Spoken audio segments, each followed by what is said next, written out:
Hello everyone, this is Pro X Reckless here, bringing you a new video. This video is going to be a response to another video on YouTube by a user named Synthetic Man, and his video is titled Halo Infinite is Not Good Enough. And this is basically just going to be my opinion and my response to his video. And firstly, I just want to say that people are entitled to their opinions on any form of media. Like, no one is truly correct, but anything is up for debate, like whether someone agrees or doesn't agree. But I just feel like I should say something regarding the video I came across, just because I just don't agree with it. And I'm going to go over my reasons as to why Halo Infinite is a great step in the right direction, in my opinion. Like, I would like to point out that a point that Synthetic Man made. He basically says, if you say Halo Infinite has a good story, you're a delusional fanboy. And then he goes on about how great Raid Shadow Legends is. It's very backwards and counteractive to Halo Infinite when you say it's not good enough and then you say Raid Shadow Legends is awesome. You know, like, I don't understand, like, how that really works, if you know what I mean. But you know what? Not everything he says is bad, though. I actually agree with some things. The core gameplay is incredibly smooth and fun. The guns feel great to use, and they sound good. But I can agree with him that dual wielding being absent again is just a huge misstep again. Like, why can't they bring back dual wielding? It was just fun in the earlier games. Maybe it's just a balancing issue, I don't know, or they just said, fuck it, let's not do it. Or why is there no fuel rod cannon, you know? But really, I mean, the weapon variety is basically the same as usual, but with skimmers being included this time around. And hunters getting major buffs in terms of difficulty compared to previous games. And I know people are wondering why the Flood aren't around this time around, but I just feel like people got to realize the series has been trying to do new things. Like, 343 is trying to switch things up. Like, they added the Prometheans in 4 and 5, and really, they're just not that fun to fight. They're more annoying, and no one really enjoyed fighting those guys. And obviously now, with the Endless being the new species, 343 wanted to move forward and switch things up. And to me, it's nice to see the Brutes returning again. And not only that, but they're a lot more fearsome this time around. They're a lot more at your throat, wanting you dead. And, I mean, for the next thing I want to talk about is the wanted target enemies. They add a nice challenge to the game, and not all of them are difficult. The hardest part to me were the enemies surrounding them trying to get you. Like, once you kill all the other enemies surrounding these wanted targets, it's really not too bad. He makes a point saying that they're huge bullet sponges, but I mean, why was it that when Borderlands 2 came out, people praised it, and now it's like, oh, bullet sponge enemies are a huge deal, but back then it's like, oh, it's cool.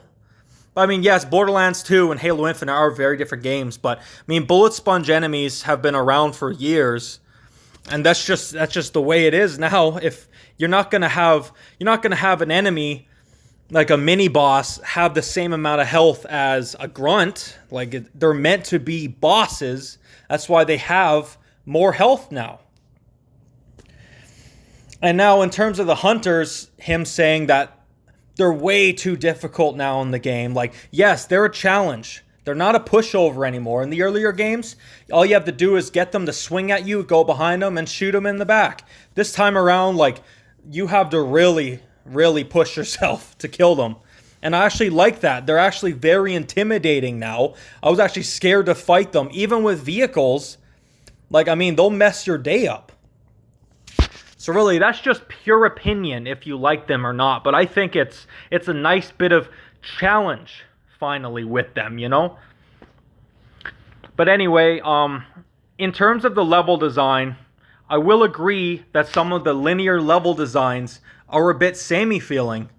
But Bungie has been guilty of doing that previously, like, you remember the library? It was like every floor is the exact same. The flood, it was a nightmare on Legendary. Like, to be fair, like, Bungie's old level designs are better than, like, you know, 343's new level designs, but they weren't perfect. Like, they still had some repetitive sections. I feel like some people kind of forget about that.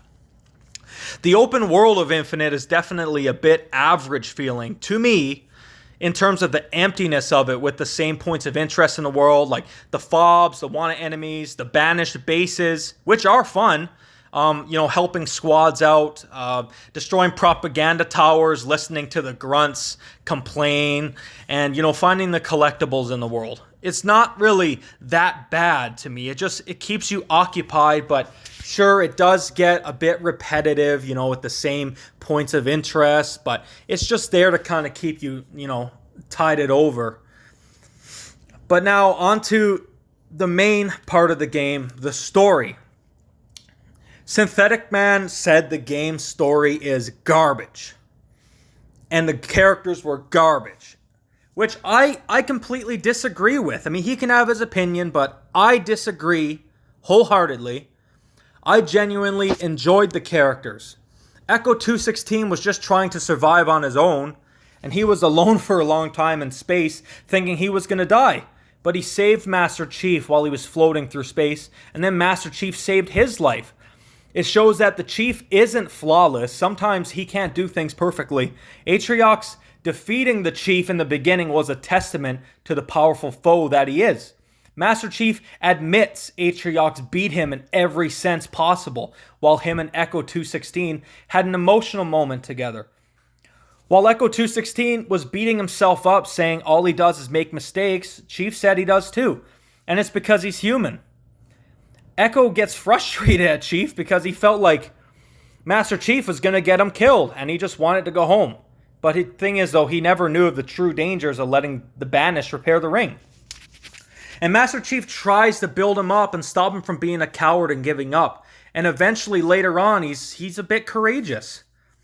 And I love that Master Chief had a lot of dialogue. It added so much more depth to him, in my opinion. I think this amount of dialogue is the best it's ever been. Like older games, he had very limited amount of dialogue, but that was fine. But I'm okay with having more character to him here. Like, it just adds a lot. And with a certain scene, I don't want to spoil it. It goes back. It's like a throwback of sorts to Master Chief's best friend Samuel, and it was kind of a heartfelt moment actually looking at it, and I felt like it was a bit emotional. I really, really enjoyed it. And in terms of the Banished destroying the UNSC Infinity in 4 minutes, I mean, is that not possible? Because he said it was bad writing, but I mean, is it really impossible to destroy it in 4 minutes? Anyway, like he said, he thought the weapon was stupid, but I felt like he or she had funny dialogue, but she was also able to say some pretty heartfelt things, as well as give Master Chief some attitude when it was definitely well-deserved. I love that part of the game, when she was giving him attitude. I won't spoil it, but whether people like it or dislike it, the weapon, I think, is a great character. To me, she's a bit more enjoyable than Cortana the past 2 games. And I don't see why comedic relief in games is so bad to some people. Like, do you have to have everything be so serious? I mean, Echo 216 says funny things. The Chief says funny things. The weapon says funny things. I think it's fine. And basically, the Harbinger is supposed to be a part of the new species, the Endless. But Synthetic Man says the Harbinger wanting to revive the Endless, who are supposedly even worse than the Flood, is bad writing. But how? I mean, is a more dangerous species not possible in the Halo universe? Man, the Flood has been around for like 3 games, older games. Like, obviously, I think it was time for them to switch things up. Like, you don't need the Flood in every single game. And as much as Cortana's motivations switch up, she still wanted Chief and the Weapon to be a team because she knew they needed each other. Even though she's a traitor and she did terrible things, she still cares about the Chief and the Chief cares about her. It's not some type of lovers quarrel, like she's an AI.